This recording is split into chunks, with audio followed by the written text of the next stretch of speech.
Speaker Mike Johnson, Republican from Louisiana, speaking to reporters in the Capitol building. That audio coming from MSNBC, as he said he's going to request the House Ethics Committee not release the report of its investigation of former Congressman Matt Gaetz, who President-elect Donald Trump said will be nominated for Attorney General.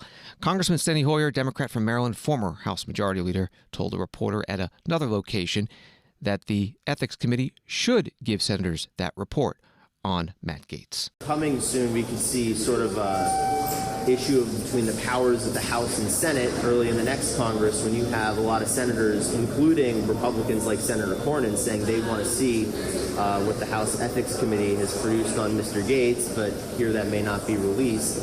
What do you know about whether that's allowed to be released now that he's no longer a member, whether the Senate has the authority to ask for it or the House would have the authority to hand it over? Well, certainly the Senate has the authority to ask for it, and I frankly think the House ought to produce it.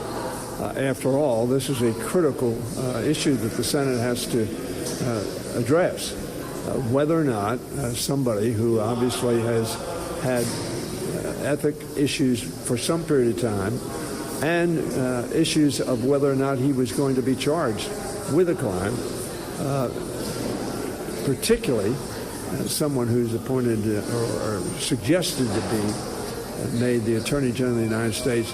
The Senate ought to have all the information it needs to make a decision. I personally am deeply disappointed that the President-elect would think that an individual with the background of the nominee would be nominated by the President. Would there be any concern, though, about precedents with the House Ethics Committee? It's historically bipartisan, very fastidious in what it releases and how that might set a precedent that would concern other members, because, again, he's not in Congress anymore. Well, I don't think this is going to happen very often. I don't know how many times it's happened in history where a nominee for Attorney General of the United States, the chief and law enforcement officer of the United States, would have had the ethical and legal issues that this nominee has had. And as a result, I think that this will not be precedent-setting, because this is not going to happen very often, if ever. My presumption is, without having researched, it's never happened before in history. So this is an historic issue that ought to be resolved in the full disclosure of all the background of a nominee to be the chief law enforcement of the United States of America.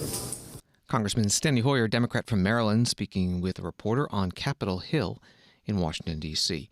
The House Minority Leader Hakeem Jeffries, Democrat from New York, said at his news conference today that he believes in transparency but wants to speak first with the ranking Democrat on the Ethics Committee about the Matt Gaetz matter before saying whether the report should be released. Congressman Jeffries was also asked about other cabinet nominees expected to come from President-elect Donald Trump.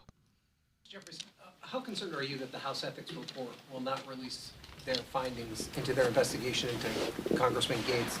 And do you think that's information that the Senate's entitled to before his confirmation?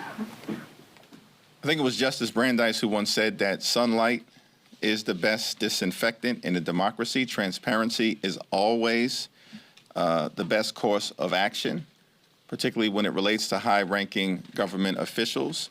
But I'm not going to get out ahead of the top Democrat on the House Ethics Committee, Susan Wild, until she and I have had an opportunity to talk.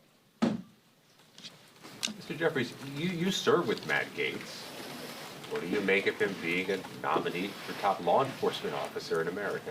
Here's what I have to say about all of the nominations that we've seen to date and those that will continue, as well as the daily outrage that will be understandably engendered, not simply over the next few days, next few weeks, but over the next few months and next few years. Former administration and the former president promised on the campaign trail that America would have the best economy, the best border security, and the best administration possible. And the question that we have to all ask when we're confronted with nominations like Robert F. Kennedy Jr., are these the best individuals available to the incoming Trump administration? Is Robert F. Kennedy Jr., by way of example, the best that America has to offer? Will he and others give us the best opportunity to make a difference in the lives of the American people? Or are there other people who are better qualified to do the jobs that need to be done on behalf of the American people? The American people spoke loudly and clearly in this most recent election. They want us to focus on the issues that matter and to come together to solve problems for hardworking American taxpayers, beginning with lowering costs for everyday Americans struggling to live paycheck to paycheck.